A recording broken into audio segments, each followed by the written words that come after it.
بسم الله الرحمن الرحيم maanta ay taariikhdu tahay 17 bisha 10aad 2019 waxaan magaalada Helsinki ee dalka Finland ku qabanay barnaamij aan uga hadli doono waalidka iyo waalidnimada oo halkaan waxa ila fadhiya Adna Aisha Farxiya iyo anigoo Nimco Nuur ah insha Allah waxaan ka hadli doonaa si guud waalidnimada iyo maxaa uga baahanahay waalidnimada sidoo kale dadka halkaan fadhiya waa dad khibrad u leh arrimaha aan ka hadlayno soo dhawo Adna maanta waxaan rabaa inaan ka hadlo waalidka Soomaalida wadankan Finland ku nool inay ka kacaan ee arkaan ilmahooda waxay u baahan yihiin tusaale qof kasta reerkiisa iyo familkiisa gooni waaye saas darteedana uu inuu la socdaa ilmihiisa oo ogyahay waxay ilmihiisa u baahan yihiin anigana arinka ay adna dhahday waxaan ku dari lahaa waalidnimada sideedaba micnaha ay tahay ilaan adduunku isbedelaya 50 sano ka hor waalidka wuxuu ahaa maanta waalidka uu yahay 2019 ma ahan sidii uu waalidka isku dhisi lahaa uu u noqon lahaa macallin oo dhinac walba cunugiisa ama caruurtiisa asaga ku filan والله وأرين مهم والدنمدنا ومسؤول علوس إلهنا لا قرب قلب مركا والدنمدا أنيقا أنت على صحربين كرنا حن شغلان لها هذا أدنى يرمى دامي ما شاء الله أي بتهاي إكسبرت يقفكي يا بها كورنتي كبعنت عيالك سوا برتي دنكاسنا خبرة هذا إني hooyooyinka iyo waalidiinta iyo walaaladeenna meel walbaan ku noolnahay walaashayna macna khayr Allah ka siiya inaan dadkeena ku caawino ka wada sheekaysano marka caruurteena inaan alxamdulillaah da'doodu way kala duwan yihiin marka sidii aan u wada baahitiri lahayn awlaadeena sember waalidkay saaran tahay awlaadii qurbaan joognaa ilaaha qoray inaan ku noolaano qurbo laakiin seen ku badbaadin karnaa awlaadeena seena awlaadeena da'da kala duwaneed أنا قرب استأكرنا سيد شفت عشير عن معلم نقول قلنا. waxaan marka koowaad aan u mahadcelinayaa saddexdiinaba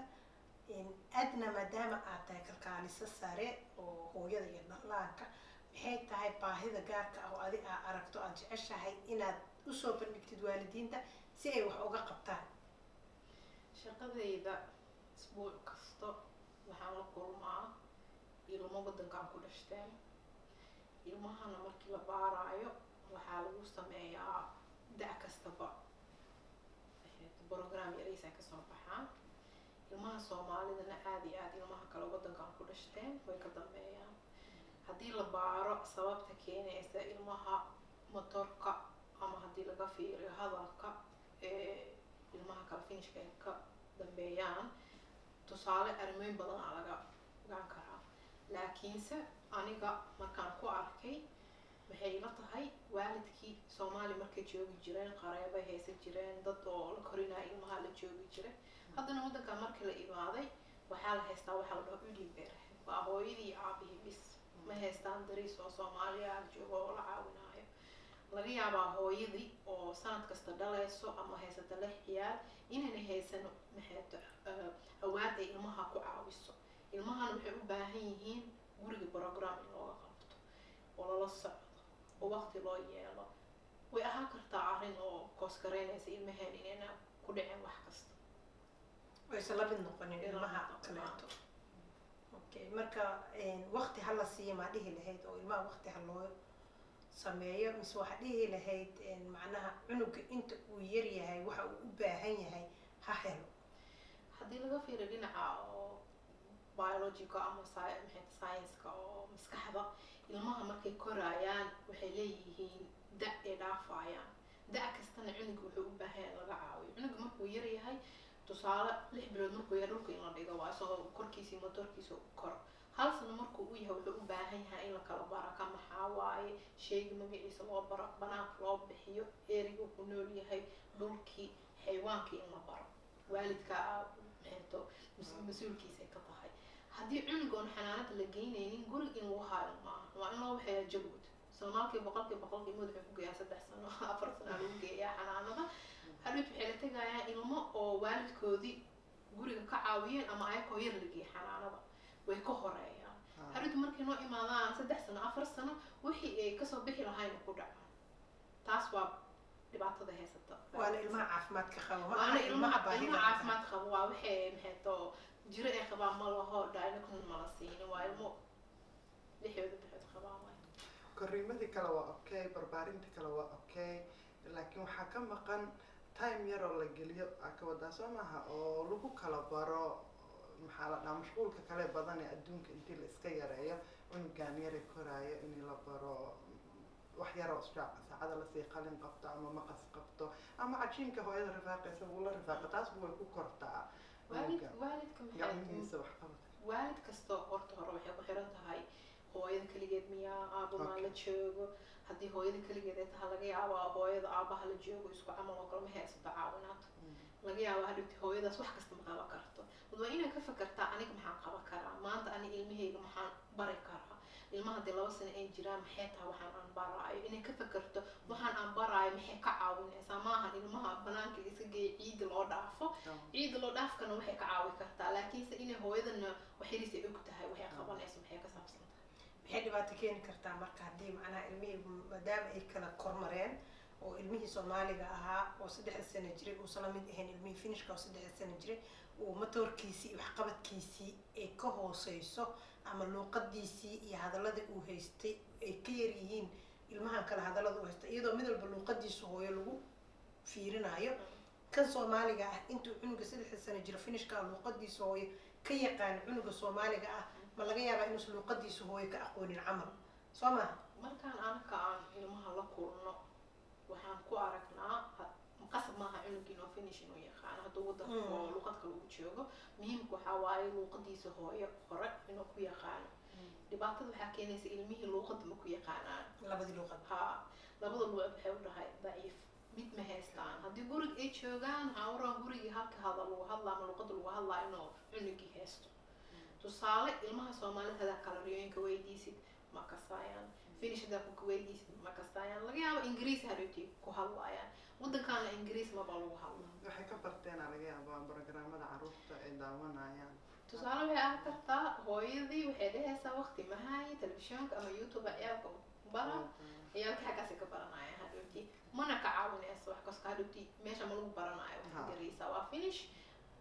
ama Soomaali luuqadiisu hooyo yaqaan bismillah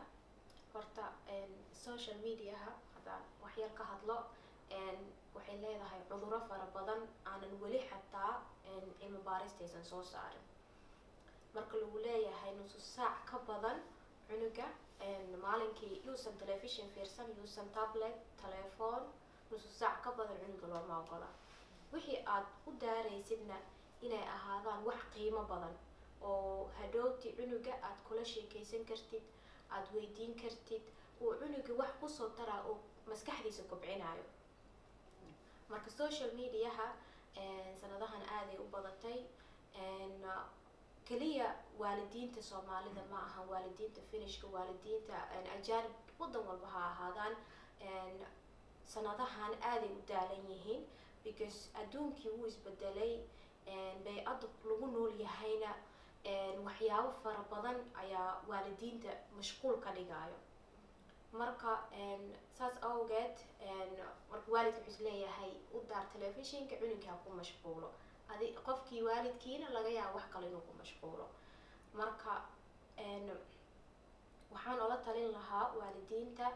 in ay ciyaalka boring ha dareemaan oo maxay ahayd inta ay wax qabsanayso hooyada ama ilaahay ma ahaato cajiin ay xashanayso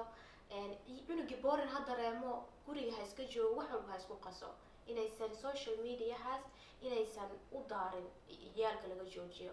marka problemada ka imaan karana hadhowti cunug hadduusan hadlaynin in fara badan laga yaabaa qof walba inuu yaqaano cunuga hadhowti markii la geeyo meesha nevolada diagnosi ama cudur qalad ayaa la siinayaa cunuga waxaa la geynayaa dhowr isbitaala la geynaya waa la baarayaa dhowr sano markii dambe waxaa laleeyahay waa cunug caafimaad qabo waxaasoo dhan maxaa uga difaaci kartee ciyaalkaadii inaad inaad waqti geliso, inaad wax u aqriso. saas awgeed ee aad iyo aad u muhiim tahay waalidka inuu ka digtoonaado waxa bey-adda ee uu ku nool yahay waxa ka jiro, oo indhaha la kala qaado, oo la ogaado maxay ahayde inuu hadduu tusaale ahaan uusan aqoonin sida loo aqriyo, uu wax aqriskii inuu bilaabo sida loo barto. lacag la-aan waayo, maasha allah tabaaraka alxamdulilah. waddankaana deganahay fursado aad iyo aad u badan ayay haystaan bini aadanka, weliba qarash hataa la-aan ah oo qofkii lagu caawinayo oo laleeyahay adiga uun meel isa soo saar. marka saas awgeed haddii uu waalidka uu asaga aad waqti isgeliyo oo isa soo saaro, hadhowti cunugiisii ciyaalkiisiina wuu soo saari karaa. laakiin marka insha allah